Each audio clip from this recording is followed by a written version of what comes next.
1945 diperlukan untuk menegaskan perlindungan hak anak dalam kasus perceraian di Indonesia. Kita akan memasuki babak pertama. Saya mohon kepada kedua peserta untuk mendengarkan cermat sekalipun Anda sudah menerima pengarahan sebelumnya. Babak 1 merupakan penyampaian argumentasi terbuka. Argumentasi pembuka disampaikan oleh pembicara 1 dari masing-masing regu. Waktu yang diberikan adalah 5 menit untuk tim pro dan 5 menit untuk tim kontra. Tidak ada interupsi di babak 1. Akan terdapat bunyi suara bel dengan sebagai berikut. Ketika bunyinya 2 kali, maka waktu penyampaian tersisa 1 menit. Kalau bunyi belnya 3 kali, waktu penyampaian telah berakhir. Kedua peserta sudah memahami aturan? Sudah. Ini baru aturan babak 1. Aturan berikutnya akan saya sampaikan pada waktunya nanti. Hadirin sekalian, inilah saatnya kita menyimak debat selama 30 menit. Masing-masing pembicara memiliki waktu 5 menit, bergantian secara interaktif. Debat dimulai dari pihak pro. Kepada pro dipersilahkan. Terima kasih kepada moderator. Sebelum mulai, izinkan saya mengatakan bahwa isu yang kita bahas hari ini bukan sekedar urusan hukum, bukan pula hanya tentang dinamika perceraian antara dua orang dewasa. Yang kita bicarakan adalah masa depan seorang anak kecil yang seringkali tidak punya suara, tetapi ikut menanggung konsekuensi paling berat dan pecahnya sebuah keluarga. Assalamualaikum warahmatullahi wabarakatuh. Dewan juri yang terhormat, rekan dari tim kontra serta hadirin sekalian. Perkenalkan, saya Nur Octavia selaku pembicara pertama dari tim pro menyatakan bahwa kesetujuan kami terhadap mosi perdebatan kita kali ini yakni amandemen Undang-Undang 1945 bukan hanya penting tetapi merupakan kebutuhan mendesak untuk memastikan perlindungan anak benar-benar memiliki landasan yang paling kuat dalam sistem hukum Indonesia.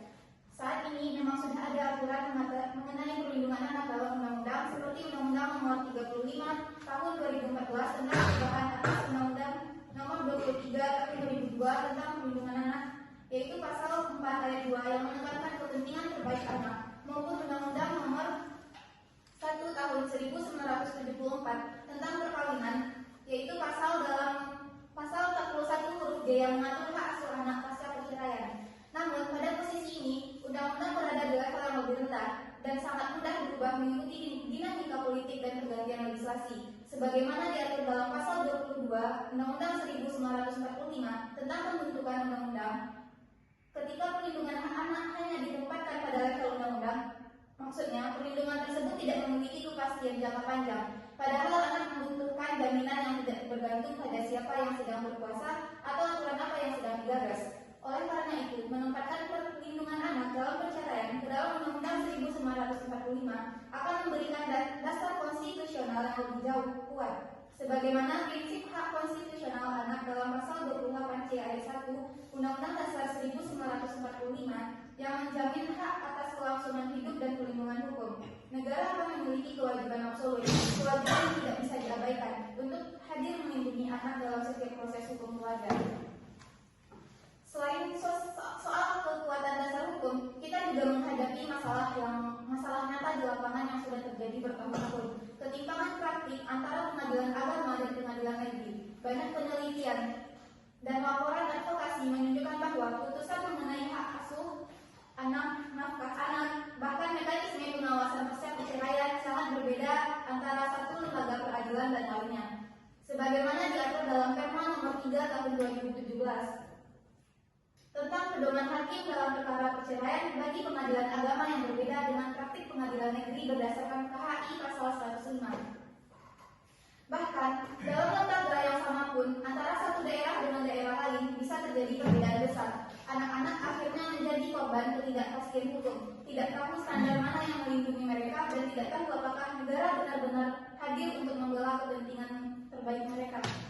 Disinilah amandemen konstitusi menjadi paling penting. Ketika konstitusi mengatur dengan tegas mengenai perlindungan anak, maka seluruh lembaga peradilan apapun bentuknya terikat pada norma yang sama. Tidak ada lagi putusan yang biasa sistem hukum tertentu. Tidak ada lagi perbedaan perlindungan hanya karena seseorang bercerai di pengadilan yang berbeda. Konstitusi akan bertindak sebagai pedoman universal yang memastikan kepentingan terbaik anak selalu menjadi prioritas tertinggi. Masalah besar lainnya yang sering terjadi adalah tidak terpenuhinya nafkah anak setelah perceraian. Banyak anak di Indonesia hanya memiliki putusan di atas lepas, tetapi nafkah itu tidak pernah benar-benar mereka terima, sebagaimana diatur dalam pasal 105 kompilasi hukum Islam yang mewajibkan nafkah anak pasca perceraian, namun lemahnya eksekusinya. Salah satu pihak, biasanya ayah, tidak menjalankan putusan tersebut, dan negara tidak memiliki mekanisme yang cukup kuat untuk menegakkan kewajiban tersebut. Mengapa mekanisme itu lemah? Karena dasar konstitusionalnya tidak ada. Tanpa landasan konstitusi, negara tidak dapat secara maksimal membangun sistem enforcement yang tegas. Amandemen Undang-Undang Dasar 1945 akan memperjelas bahwa negara yang wajib memastikan hak anak terpenuhi, termasuk hak ekonomi setelah perceraian sebagaimana pasal 34 ayat 1 Undang-Undang Dasar 1945 tentang fakir miskin dan terlantar. Dengan dasar konstitusional, negara dapat membangun perangkat eksekusi yang lebih kuat, memberi sanksi yang lebih tegas, dan memastikan anak tidak kehilangan jaminan hidupnya hanya karena hubungan orang tuanya berakhir. Pada akhirnya, inti dari semua ini adalah akuntabilitas negara. Negara dengan memasukkan perlindungan anak dalam peristiwa perceraian ke dalam Undang-Undang 1945, maka negara secara keseluruhan, baik eksekutif, legislatif maupun yudikatif harus bertanggung jawab penuh terhadap keselamatan. Baik, terima kasih untuk penyampaian pembicara satu dari Regu Pro. Kita beralih ke Regu Kontra. Semua sudah siap? Jika sudah siap, maka waktu yang diberikan sama, yaitu 5 menit, diberikan kepada Regu Kontra untuk menyampaikan argumentasi terbuka. Kepada Kontra, disilakan. Terima kasih Dewan Guru yang terhormat, rekanku dari Regu Pro, serta hadirin sekalian. Saya Lania Sakila selaku pembicara pertama dari tim Kontra, berdiri pada posisi bahwa amandemen Undang-Undang Dasar 1945 bukan langkah yang tepat untuk memperbaiki perlindungan anak dalam konteks perceraian. Bukan karena kami menolak pentingnya perlindungan anak, tetapi karena amandemen konstitusi bukan solusi yang realistis dan tidak profesional, bahkan berpotensi menimbulkan persoalan baru yang lebih besar daripada manfaatnya. Pertama-tama kami ingin menegaskan bahwa peraturan perundang-undangan yang sudah ada sebenarnya sudah memadai. Undang-Undang Nomor 35 Tahun 2014 tentang perubahan atas Undang-Undang Nomor berkembang secara optimal. Pasal 22 mewajibkan negara, pemerintah, dan pemerintahan daerah memberikan dukungan sarana serta prasarana perlindungan anak. Undang-Undang Nomor 1 Tahun 1974 tentang perkawinan pasal 41 huruf J mengatur hak asuh anak pasca perceraian hingga berbagai peraturan teknis seperti kompilasi hukum Islam. Pasal 105 tentang nafkah anak dan putusan Mahkamah Agung telah mengatur detail hak anak dalam perceraian, mulai dari hak asuh hingga kewajiban nafkah. Jika di lapangan masih ditemukan ketimpangan atau kasus anak yang tidak mendapatkan haknya, itu bukan karena konstitusinya yang kurang, melainkan karena implementasinya belum optimal. Sebagaimana pasal 47 Undang-Undang Perlindungan Anak yang mewajibkan negara, pemerintah daerah, masyarakat, keluarga, dan orang tua melindungi anak dari kekerasan dan penelantaran. Masalahnya terletak pada lemahnya pengawasan, kurang profesionalnya beberapa aparat penegak hukum, dan tidak konsistennya pelaksanaan putusan di berbagai wilayah. Dengan kata lain, solusi yang lebih tepat adalah memperkuat sistem penegakan hukum, meningkatkan kapasitas hakim, sebagaimana diatur dalam Perma Nomor 3 Tahun 2017 tentang pedoman hakim perkara perceraian di Pengadilan Agama. Memperjelas SOP eksekusi putusan berdasarkan pasal 59 Undang-Undang Perlindungan Anak tentang perlindungan khusus anak oleh pemerintah dan lembaga negara, serta memperbaiki koordinasi antar instansi. Menambah pasal ke dalam konstitusi tidak serta-merta membuat aparat bekerja lebih baik. Yang dibutuhkan adalah pembenahan kinerja, bukan perubahan Undang-Undang Dasar sebagaimana prinsip stabilitas konstitusi dalam pasal 37 Undang-Undang Dasar 1945 tentang proses amandemen yang ketat. Selain itu, kami menekankan bahwa melakukan amandemen terhadap Undang-Undang Dasar 1945 bukanlah hal yang sederhana. Amandemen konstitusi membuka ruang politik yang sangat luas dan rentan dipengaruhi oleh berbagai kepentingan. Sebagaimana pasal 37 ayat 1 Undang-Undang Dasar 1945 yang mensyaratkan persetujuan minimal 2/3 anggota MPR untuk mengusulkan amandemen.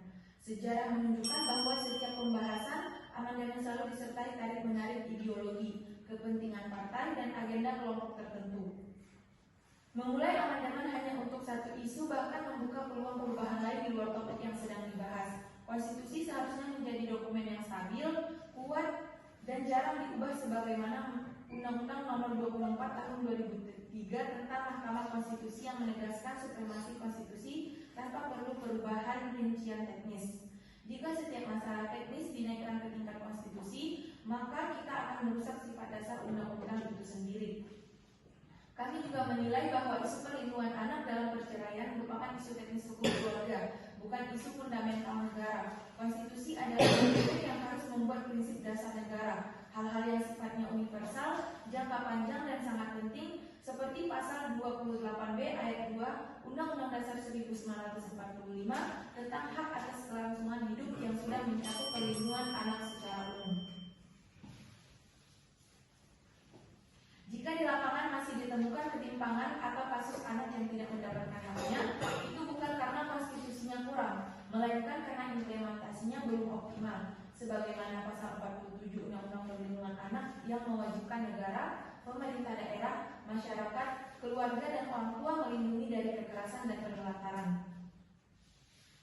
Dan hal yang paling penting adalah amandemen konstitusi tidak menjamin perubahan kondisi di lapangan. Ada dapat mengubah pasal konstitusi, tetapi pada akhirnya pelaksanaan perlindungan anak tetap dilakukan oleh pengadilan, aparat pemerintah daerah, lembaga pemerintahan, dan unit-unit teknis lainnya, sebagaimana pasal 22 Undang-Undang Perlindungan Anak tentang kewajiban masyarakat dalam penyelenggaraan perlindungan anak.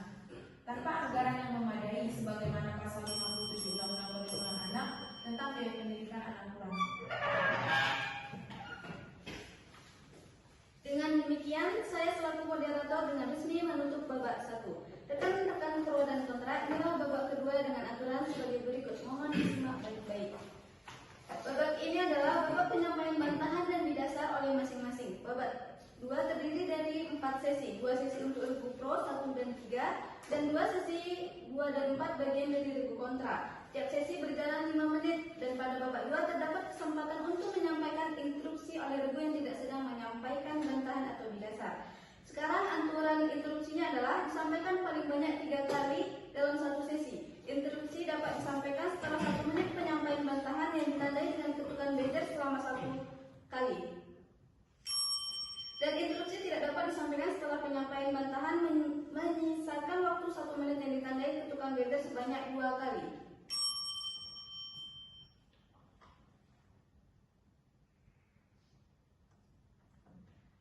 Sebanyak 2 kali. Instruksi dapat disampaikan oleh salah satu pembicara dari masing-masing regu dengan 30 detik durasinya. Diberikan dan penyampaian instruksi tidak memotong alokasi waktu 5 menit yang diberikan kepada regu yang sedang menyampaikan bantahan atau bidasan.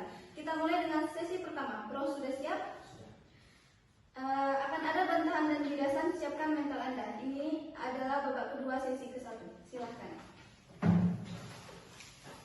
Terima kasih kepada pembicara pertama dari tim kami yang sudah memberikan dasar kuat tentang pentingnya amandemen UUD 1945 dalam perlindungan anak pasca perceraian. Dewan Juri yang terhormat, pada babak ini saya Hafizul Mutawal Rizki akan melanjutkan dengan sudut pandang yang lebih praktis. Bagaimana amandemen konstitusi justru menjadi kunci untuk menyelesaikan persoalan yang selama ini tidak benar-benar tuntas, walaupun aturannya sudah banyak. Kita tahu bahwa masalah perlindungan anak bukan hanya soal isi undang-undang. Masalah ini menyangkut cara negara bekerja, cara pengadilan mengambil keputusan, dan cara aparat di lapangan menegakkan hukum. Selama aturan-aturan yang ada masih berdiri tanpa pegangan konstitusi yang tegas, praktik di lapangan akan selalu berbeda-beda. Ada hakim yang menafsirkan kepentingan anak secara ekonomi, ada yang menitik beratkan psikologinya, ada yang mengikuti corak agama atau budaya tertentu. Hal seperti ini muncul karena tidak ada standar tertinggi yang mengikat semua lembaga tanpa pengecualian. Itulah sebabnya kami memandang amandemen UUD 1945 sebagai langkah yang bukan berlebihan, tetapi justru diperlukan. Instruksi. Apakah benar amandemen konstitusi bisa menyelesaikan persoalan teknis seperti eksekusi nafkah anak? Padahal masalahnya ada pada anggaran, aparat dan administrasi. Bukankah tanpa perbaikan sistem, konstitusi itu hanya jadi hiasan saja? Terima kasih untuk instruksi saudara kami terima. Justru disinilah letak argumen kami. Konstitusi tidak bekerja sebagai alat teknis, tetapi sebagai pemaksa prioritas negara. Selama perlindungan anak hanya diatur di tingkat undang-undang, pemerintah bisa saja menunda, melonggarkan, atau menomorduakan implementasi. Namun ketika sudah memasuki konstitusi, negara tidak bisa lagi mengelak. Anggaran harus disediakan, mekanisme eksekusi harus diperbaiki, dan aparat wajib mendapat pelatihan. Jadi amandemen bukan solusi teknis, tetapi fondasi yang membuat semua perbaikan teknis tidak boleh diabaikan lagi. Saya lanjutkan, kita juga melihat bahwa perbedaan putusan antar pengadilan seringkali terjadi karena tidak adanya landasan kuat yang memaksa seluruh peradilan menggunakan standar yang sama. Padahal anak bukan objek yang bisa ditafsirkan berbeda-beda. Mereka membutuhkan jaminan yang konsisten, apapun pengadilan dan dasar hukum yang digunakan. Solusi? Ya, silakan. Bukankah perbedaan standar bisa diatasi dengan membuat pedoman teknis atau peraturan Mahkamah Agung tanpa menyentuh konstitusi? Pertanyaan bagus. Namun pedoman teknis dan peraturan bisa berubah sewaktu-waktu dan seringkali berbenturan dengan cara hukum tertentu. Undang-undang saja mudah direvisi sesuai dinamika politik, tetapi konstitusi tidak diganggu gugat. Jika perlindungan anak dicantumkan di dalamnya, setiap lembaga negara wajib tunduk pada prinsip yang sama. Tidak ada lagi ruang untuk interpretasi yang tidak sejalan dengan kepentingan anak. Disinilah kekuatan konstitusi menjadi standar tertinggi yang tidak bisa diabaikan. Banyak negara telah memasukkan penguatan perlindungan anak dalam konstitusi mereka, dan itu membuat kebijakan nasional mereka lebih stabil, lebih terarah, dan tidak mudah dipengaruhi kepentingan politik. Indonesia juga bisa melakukan hal yang sama. Si, Ya, silakan. bukankah menambahkan isi ini ke dalam UUD akan membuat konstitusi menjadi terlalu padat? Bagaimana cara Anda memastikan amandemen ini tidak membuka pintu bagi ruang-ruang kelompok politik untuk mengusulkan perubahan-perubahan di bidang yang sebelumnya tidak perlu diatur oleh konstitusi? Risiko politisasi hanya muncul ketika tidak ada kesepahaman nasional mengenai urgensinya. Perlindungan anak adalah isu berada di atas kepentingan politik jangka pendek. Tidak ada partai atau kelompok manapun yang secara rasional akan menolak penguatan hak anak. Selain itu, amandemen yang diusulkan tidak bersifat teknis, tetapi bersifat prinsip dan universal. Bahwa dalam setiap proses perceraian, negara wajib menjamin perlindungan terbaik bagi anak. Prinsip ini tidak akan membuat konstitusi penuh, justru memperkuat nilai-nilai dasar yang selama ini menjadi fondasi negara. Terakhir, saya ingin menegaskan bahwa amandemen konstitusi bukanlah langkah emosional, bukan langkah tergesa-gesa, dan bukan pula upaya memperumit sistem. Ini adalah upaya memastikan bahwa perlindungan anak tidak lagi tergantung kepada keberuntungan mendapatkan hakim tertentu atau tergantung pada perubahan kebijakan dengan menempatkannya dalam UUD 1945. Kita memastikan perlindungan anak menjadi kewajiban negara yang mutlak, karena ketika keluarga mengalami perpecahan, anak tidak boleh menjadi korban kedua. Negara harus hadir dan harus hadir dengan landasan tersebut.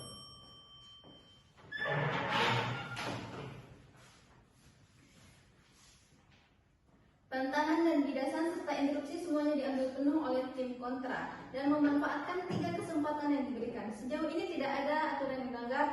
Kita masih berada di rel yang benar. Teman-teman sekalian, inilah waktunya kita mendengarkan sesi yang kedua dari pembicara kedua dari tim kontra. Apakah semua aturan sudah jelas? Kepada tim kontra, dipersilakan. Terima kasih kepada pembicara pertama dari tim kami yang telah menjelaskan posisi dasar tim kontra. Dewan juri yang terhormat, pada babak ini saya Abdul Rahman sebagai pembicara kedua ingin mempertegas satu hal utama. Permasalahan perlindungan anak pasca perceraian bukan terletak pada konstitusinya, melainkan pada implementasi, pengawasan, dan kualitas pelaksanaan hukum di lapangan. Karena itu, amandemen Undang-Undang Dasar 1945 menyelesaikan masalah ini, masalah inti atau justru menambah persoalan baru. Saat ini aturan mengenai hak anak, hak asuh, nafkah, dan mekanisme perlindungan sudah diatur dengan cukup lengkap dalam undang-undang dan berbagai peraturan teknis. Masalah muncul bukan karena aturannya kurang, tetapi karena pelaksanaannya belum maksimal. Jika aparat tidak bekerja profesional, jika anggaran tidak memadai, atau kalau eksekusi putusan tidak ditegakkan dengan kuat. maka menambah aturan di Undang-Undang Dasar 1945 tidak akan mengubah kondisi tersebut. Interupsi. Ya. Bagaimana Anda mengatakan implementasi sebagai masalah utama ketika tanpa dasar konstitusi yang kuat, negara sendiri tidak memiliki kewajiban memaksa untuk memperbaiki sistem, menyediakan anggaran atau menegakkan nafkah anak secara efektif? Terima kasih. Justru karena persoalannya teknis, solusinya juga harus teknis. Negara tidak memerlukan amandemen konstitusi untuk memperkuat anggaran, meningkatkan kapasitas hakim, atau memperbaiki mekanisme eksekusi. Semua itu bisa dilakukan melalui revisi undang-undang, peraturan Mahkamah Agung, atau kebijakan eksekutif. Menempatkan isu teknis ke dalam Undang-Undang Dasar 1945 justru tidak realistis, karena konstitusi bukan instrumen untuk mengatur detail, melainkan prinsip dasar negara. Jika ada ketidakseragaman praktis antar peradilan, solusinya adalah menyempurnakan pedoman teknis, bukan mengubah konstitusi yang bersifat permanen. Saya lanjutkan. Selain itu, amandemen Undang-Undang Dasar 1945 adalah proses yang panjang, sulit, dan penuh muatan politik. Membuka amandemen hanya untuk satu isu teknis seperti perlindungan anak berpotensi memicu pembahasan lainnya yang tidak ada hubungannya dengan topik ini. Jika kita memaksa amandemen untuk hal-hal yang sebenarnya bisa diatur melalui undang-undang kita justru menempatkan konstitusi dalam risiko politisasi yang tidak perlu. Interupsi. Silakan.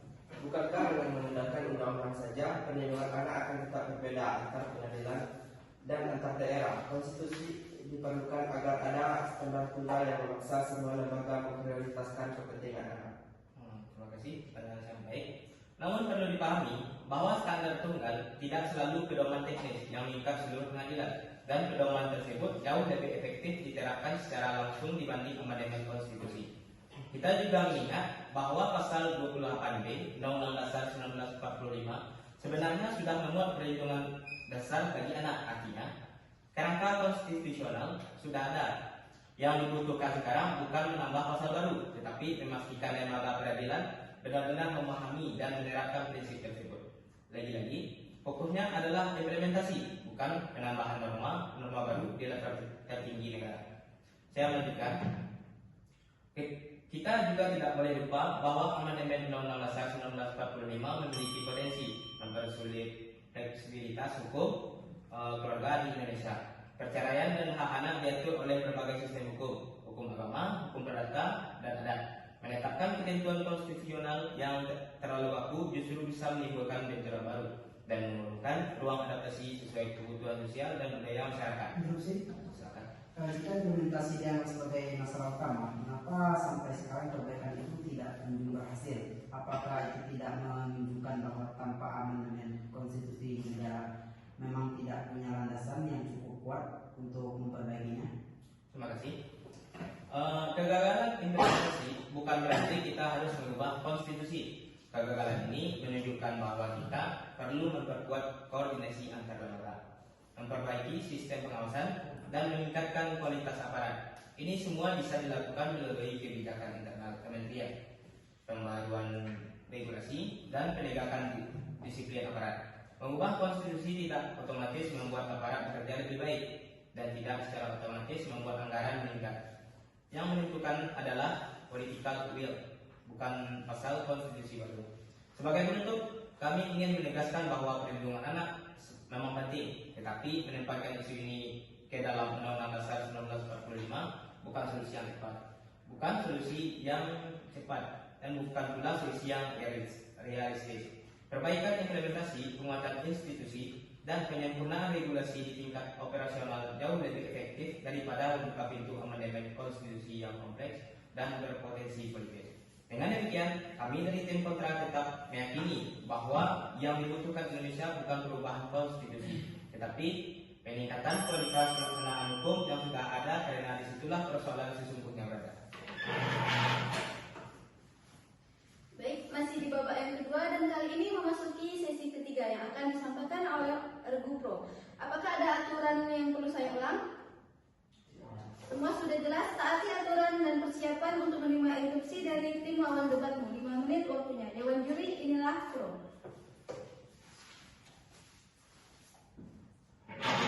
Terima kasih kepada moderator, dewan juri yang terhormat, rekanku dari tim kontrak, serta hadirin sekalian. Pada babak ketiga ini, saya Azriansa sebagai pembicara ketiga dari tim Pro ingin mempertegaskan kembali mengapa amandemen Undang-Undang 1945 menjadi langkah yang tidak hanya penting, tetapi mendesak untuk dilakukan. Dua pembicaraan kami sebelumnya telah menjelaskan dasar filosofi, yuridis, dan serta persoalan implementasi yang membuat perlindungan anak selama ini tidak berjalan sebagaimana mestinya. Dalam kesempatan ini, tugas saya adalah menguatkan posisi kami dan menjawab serta komprehensif keraguan-keraguan yang telah disampaikan tim kontra. Sebenarnya inti persoalan kita hari ini sangat sederhana. Apakah negara ingin memberikan perlindungan yang benar-benar pasti dan bersifat mengikat kepada anak, atau tetap membiarkan perlindungan anak bergantung pada aturan yang mudah berubah dan pelaksana yang tidak konsisten? Disinilah kami berdiri dengan tegas bahwa amandemen konstitusi adalah jawabannya. Mengapa harus konstitusi? Karena konstitusi adalah satu-satunya hukum yang tidak bisa diabaikan oleh siapapun, baik legislatif, eksekutif maupun yudikatif. Ketika kewajiban negara terhadap anak sudah ditulis negara jelas dalam Undang-Undang 1945, maka seluruh mekanisme di bawahnya wajib menyesuaikan diri. Pengadilan harus mengubah cara pandangnya, lembaga pemerintah harus menyesuaikan prosedur, anggaran negara harus diarahkan, dan seluruh aktor hukum harus bekerja dengan standar yang sama. Instruksi. Bukankah Undang-Undang Dasar 1945 sudah mengatur hak anak secara umum? Kenapa ditambah lagi secara khusus dalam konteks perceraian? Terima kasih saudaraku tim kontra. Memang benar bahwa Undang-Undang 1945 memuat perlindungan hak anak. Namun sifatnya sangat umum. Persoalan perceraian memiliki karakteristik khusus dan dampak langsung terhadap anak yang membutuhkan jaminan yang lebih spesifik. Dalam prakteknya banyak ketidakpastian terjadi justru karena tidak ada landasan konstitusional yang mengatur bagaimana negara harus bersikap ketika sebuah keluarga retak. Norma umum tidak cukup untuk mengatasi persoalan teknis yang sangat nyata dan sering terjadi. Karena itulah aturan khusus dalam konteks ini diperlukan. Saya lanjutkan. Salah satu poin penting yang tidak bisa kita abaikan adalah fakta bahwa selama ini perlindungan anak sangat dipengaruhi cara pandang masing-masing hakim dan lembaga peradilan. Adapun ada putusan yang berpihak pada ibu, ada yang berpihak pada ayah. Ada juga yang menekankan finansial dan ada yang menekankan psikologi, tidak ada standar yang sama. Akibatnya anak menjadi korban dari ketidakpastian itu. Dengan memasukkan norma khusus ke dalam Undang-Undang 1945, kita menciptakan standar universal yang tidak bisa ditafsirkan seenaknya. Interupsi. Bukankah perbedaan penafsiran itu bisa diatasi melalui pedoman teknis dan peningkatan kapasitas hakim tanpa harus mengubah konstitusi? Pertanyaan yang bagus, namun pedoman tidak pernah benar-benar cukup untuk menyamakan perspektif seluruh peradilan. Pedoman bisa diubah, ditunda, atau tidak dilaksanakan. Banyak pedoman Mahkamah Agung di berbagai bidang hukum yang ada akhirnya tidak seragam pelaksananya. Bahkan undang-undang pun sering memberikan ruang interpretasi yang berbeda-beda. Sementara konstitusi tidak bisa diabaikan, ia menjadi standar tertinggi yang membatasi ruang tafsir. Dan justru karena persoalan penafsiran ini sangat mempengaruhi hak anak, maka konstitusi harus turun tangan. Selanjutnya, kita juga perlu melihat persoalan nafkah anak yang selama ini hanya menjadi putusan tanpa jaminan eksekusi. Banyak anak yang hak nafkahnya tidak pernah mereka terima. Negara lemah dalam menekankan kewajiban itu karena dasar kewajibannya berada di tingkat undang-undang, bukan konstitusi. Jika kewajiban tersebut menjadi norma konstitusional, rekanku, apakah Anda yakin amandemen konstitusi tidak justru menimbulkan persoalan politik baru? Proses amandemen sangat panjang, akan berpotensi memunculkan agenda-agenda lain. terima kasih saudara tim kontrak. Prosesnya memang panjang, tetapi itu bukan alasan untuk menghindarinya. Banyak hal penting dalam sejarah negara justru dilakukan melalui proses yang panjang, tetapi memberikan dampak dasar. Lagi pula perlindungan anak adalah isu netral, bukan isu partai, bukan isu kepentingan kelompok, dan bukan juga isu konvensional. Hampir tidak ada pihak yang akan paling aman untuk dibahas dalam amandemen, maka isu inilah yang paling tepat. Sebagai penutup, saya ingin menegaskan bahwa kami memperjuangkan bukan sekadar perubahan teks konstitusi, tetapi perubahan masa depan anak-anak Indonesia ketika rumah tangga runtuh dan anak tidak boleh dibiarkan berdiri sendirinya. Negara harus hadir sebagai perlindungan terakhir, dan kehadiran itu hanya akan kuat jika tertulis dalam Undang-Undang 1945. Karenanya kami dari tim Pro tetap ingin yakin bahwa amandemen ini bukan hanya tepat, tetapi adalah sebuah kewajiban moral dan konstitusi bagi negara.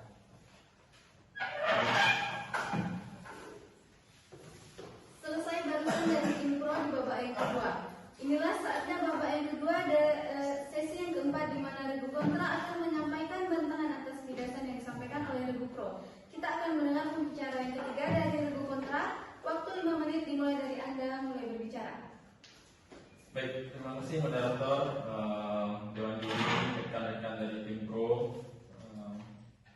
Saya pada pembicara ketiga dari tim Kontra ingin menegaskan kembali bahwa penegasan terhadap perlindungan hak anak secara perceraian itu terletak bukan pada konstitusinya, tetapi pada lembaga implementasi dan juga ketidakoptimalan aparat dalam menegakkan aturan yang ada. Jadi oleh karena itu, amandemen UUD ini bukan solusi yang tepat, bahkan berpotensi menambah masalah yang tanpa memberikan hasil nyata di lapangan. Sejak awal juga kami jelas aturan mengenai perlindungan anak ini sudah lengkap, pelaksanaannya yang belum konsisten. Undang-undang sudah mengatur hak anak, hak asuh, nafkah dan kewajiban, bahkan hingga penelantaran. Permasalahannya di sini bukan bagaimana memastikan semua aturan itu ditegakkan secara tepat. Untuk itu, yang perlu ditambah itu semestinya bukan pasal pada konstitusi, tetapi memperkuat pengawasan, meningkatkan kapasitas aparat, dan memastikan lembaga peradilan bekerja secara profesional. Interupsi. Ya. Jika Anda menekankan pentingnya perbaikan implementasi, mengapa sampai hari ini implementasi itu juga membaik? Bukankah itu menunjukkan bahwa dasar hukumnya terlalu lemah dan perlu diperkuat melalui konstitusi? Ya, terima kasih saudari rekan dari tim Pro. Justru karena implementasi itu sulit, maka solusinya bukan menambah pasal yang ada di dalam konstitusi, tetapi masalahnya seperti kurangnya anggaran pengawasan, lemahnya koordinasi, atau kurangnya kajian hakim akan otomatis menyelesaikan, karena ada satu pasal baru di Undang-Undang 1945. Yang dibutuhkan adalah komitmen politik melalui kebijakan eksekutif, peningkatan kualitas SDM, dan evaluasi menyeluruh. Bukan mengubah konstitusi yang bersifat permanen. Mengubah konstitusi itu hanya akan menyelesaikan masalah teknis yang adalah langkah yang tidak proporsional. Saya lanjutkan, amandemen konstitusi juga berpotensi menimbulkan kekakuan dalam sistem hukum keluarga. Indonesia memiliki keragaman sistem hukum. Ada hukum agama, hukum adat, dan perdata. Menempatkan ketentuan yang terlalu spesifik dalam UUD justru dapat membatasi fleksibilitas sistem yang selama ini menyesuaikan kebutuhan masyarakat yang berbeda-beda. Undang-undang lebih mudah diubah jika ada perkembangan sosial, namun pasal konstitusi justru sulit disesuaikan ketika kondisi di lapangan berubah. Interupsi saudara. Ya, silahkan. Bagaimana Anda bisa mengatakan aturan sudah cukup padahal standar antar peradilan sering berbeda? Bukankah ini bukti bahwa kita membutuhkan dasar yang lebih kuat agar semua lembaga memiliki standar yang sama? Oke, terima kasih saudara tim Pro. Perbedaan standar itu tidak harus selalu diselesaikan melalui konstitusi. Mahkamah Agung memiliki kewenangan untuk mengeluarkan pedoman teknis yang bersifat mengikat. Pedoman ini jauh lebih fleksibel daripada amandemen UUD. Ketika kita bicara tentang standar peradilan, yang paling efektif itu adalah memberikan pelatihan, memperbaiki SOP, serta memastikan pedoman yang diterapkan secara konsisten. Mengubah konstitusi tidak menghilangkan keragaman perspektif, tetapi memperbaiki pedoman teknis dan peningkatan profesionalisme hakim justru langsung menyentuh inti masalah. Saya lanjutkan kembali, proses amandemen konstitusi bukanlah proses sederhana yang bisa dilakukan hanya karena satu isu dirasa kurang maksimal. Proses ini membutuhkan waktu panjang, proses politik, 23 anggota MPR, dan membuka ruang bagi munculnya isu-isu lain yang tidak relevan. Ini bisa mengarah pada perdebatan politik yang melebar dan justru memperlambat penyelesaian masalah utama, yaitu perlindungan anak itu sendiri. Interupsi. Ya, silakan. Apakah Anda yakin peningkatan pedoman dan pelatihan sudah cukup, bukan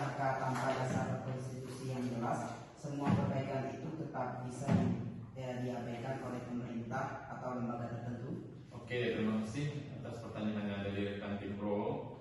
Jadi ini faktanya, banyak kebijakan strategis di negara ini yang berjalan dengan baik tanpa perubahan konstitusi. Yang membuat suatu kebijakan diabaikan bukan karena konstitusinya, tetapi karena komitmen politik dan pengawasannya lemah.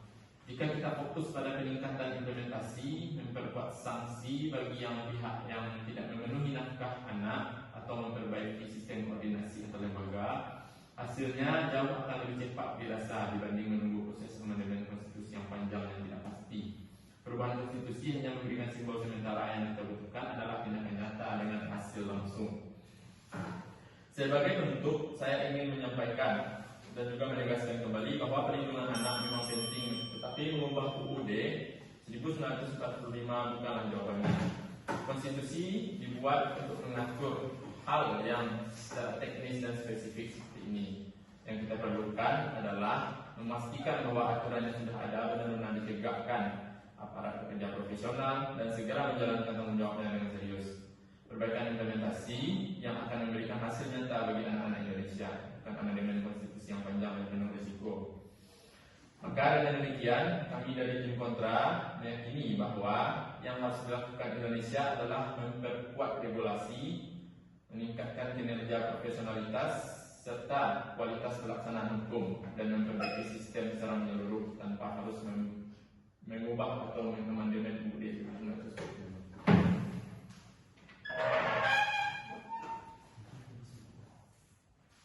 Baik hadirin sekalian, kita telah memasuki babak ketiga, yaitu closing argument atau pernyataan penutup dari masing-masing tim. Pada babak ini, kedua tim tidak lagi diperbolehkan saling menginterupsi atau mengajukan sanggahan baru. Setiap tim hanya akan menyampaikan rangkuman posisi, penegasan sikap, serta argumentasi inti yang ingin mereka titipkan sebagai pemikiran akhir kepada dewan juri. Babak ini adalah kesempatan terakhir bagi masing-masing tim untuk menunjukkan ketajaman analisis, koherensi logika, dan kekuatan prinsip yang mereka pegang selama perdebatan. Tidak lagi soal membantah, tetapi soal menegaskan apa yang sebenarnya diperjuangkan, nilai apa yang paling ingin dipertahankan, dan mengapa posisi mereka menurut mereka merupakan pilihan terbaik bagi masa depan perlindungan anak di Indonesia dengan durasi 2 menit. Dengan demikian, mari kita dengarkan closing argumen dari tim kontra terlebih dahulu, kemudian dilanjutkan oleh tim pro. Waktu dan ruang saya persilakan kepada tim kontra. Baik, terima kasih kepada moderator. Terima kasih Dewan Juri yang terhormat, rekan dari tim pro dan hadirin sekalian. Kami dari tim kontra ingin menuntut kembali pada pertanyaan ini. Apakah amandemen konstitusi benar-benar diperlukan untuk memperbaiki perlindungan anak pasca perceraian? Dan jawaban kami tetap sama tidak. Akaran persoalan perlindungan anak bukan terletak pada lemahnya konstitusi, tetapi ada lemahnya pelaksanaan hukum, minimnya pelatihan aparat, serta ketidakseragaman penerapan aturan di lapangan. Semua masalah ini bersifat teknis dan operasional, bukan masalah fundamental negara. Karena itu, penyelesaiannya juga harus dilakukan melalui jalur teknis, perbaikan SOP, penguatan pedoman Mahkamah Agung, peningkatan kapasitas hakim, dan penegakan sanksi bagi pelanggar kewajiban nafkah. Menambah pasal baru dalam Undang-Undang Dasar 1945 tidak akan otomatis mengatasi semua itu.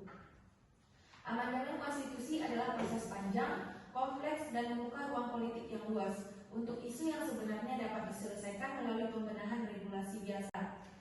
Karena itu, penyelesaiannya juga harus dilakukan melalui jalur teknis, perbaikan SOP, penguatan pedoman Mahkamah Agung, peningkatan kapasitas hakim, dan penegakan sanksi bagi pelanggar kewajiban nafkah. Menambah pasal baru dalam Undang-Undang Dasar 1945 tidak akan otomatis mengatasi semua itu. Amandemen konstitusi adalah proses panjang, kompleks, dan membuka ruang politik yang luas untuk isu yang sebenarnya dapat diselesaikan melalui pembenahan regulasi biasa. Melakukan amandemen justru tidak proporsional. Konstitusi harus tetap menjadi dokumen yang stabil dan tidak diubah karena masalah yang dapat diatasi melalui mekanisme hukum di bawahnya. Oleh karena itu, kami teguh pada posisi bahwa perlindungan anak dapat dan harus diperbuat tanpa mengubah Undang-Undang Dasar 1945. Yang kita perlukan bukan perubahan konstitusi, melainkan kemauan politik dan perbaikan kinerja untuk memastikan aturan yang sudah ada benar-benar dijalankan demi masa depan dan anak-anak Indonesia.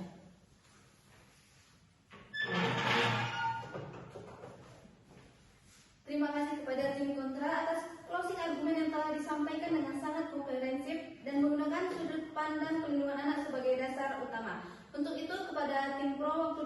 kami persilakan sepenuhnya untuk menyampaikan closing argumen. Baik, terima kasih kepada moderator, Dewan Juri yang terhormat, serta rekan dari kontra dan hadirin sekalian. Sebagai penutup, kami dari tim Pro ingin menegaskan kembali bahwa inti dari seluruh argumentasi kami berfokus pada satu hal, yaitu perlindungan anak pasca perceraian membutuhkan dasar yang paling kuat, stabil dan mengikat, dan itu hanya bisa diberikan oleh Undang-Undang Dasar 1945. Selama perlindungan anak hanya berada di level undang-undang, praktik hukum akan terus berbeda-beda. Eksekusi nafkah anak akan tetap lemah dan standar pengadilan akan terus bergantung pada penafsiran masing-masing hakim. Anak akan selalu berada dalam ruang abu-abu yang tidak memberikan kepastian bagi masa depannya. Amandemen Undang-Undang 1945 bukan sekedar perubahan teks, tetapi perubahan arah bangsa dalam melindungi generasi berikutnya. Dengan memasukkan perlindungan anak secara eksplisit ke dalam konstitusi, negara tidak lagi memiliki ruang untuk menunda, mengabaikan atau memprioritaskan hal lain di atas kepentingan anak. Kami percaya bahwa ketika sebuah keluarga runtuh, negara harus hadir sebagai penjaga terakhir, dan negara hanya dapat menjalankan peran itu dengan benar jika kewajibannya tertulis jelas dalam konstitusi. Itulah sebabnya kami berdiri tegas menyatakan bahwa amandemen Undang-Undang Dasar 1945 adalah langkah yang paling tepat, paling kuat dan paling mendesak untuk melindungi anak-anak di Indonesia. Sekian, terima kasih.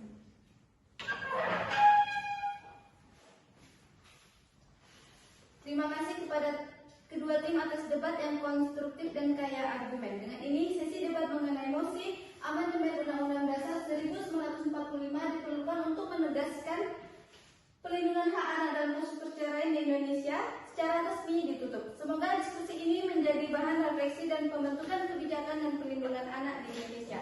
Wassalamualaikum.